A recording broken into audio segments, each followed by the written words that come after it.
Personnel of Assam Rifles vacated their makeshift camp in Hongbei village yesterday, a day after an Iran mob dismantled the camp in Kamjong district over allegations of harassment and restrictions on timber transportation. Following an understanding during a meeting held on Sunday between Tangkhul Naga civil society groups, district officials and Assam Rifles representatives, the Assam Rifles vacated the camp. It may be mentioned that on Saturday, villagers from Kasom Kulen block stormed the camp of 40 Assam Rifles, accusing the paramilitary force of restricting movement and harassing locals. The Assam Rifles dismissed these allegations, stating that the camp was established to inspect vehicles for compliance.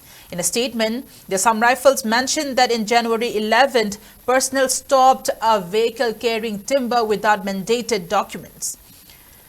Nefarious elements instigated locals, leading to the violent incident. To control the mob, the force used tear gas and fired in the air, but no casualties were reported. Officials also confirmed that the situation remained calm and no further incidents occurred.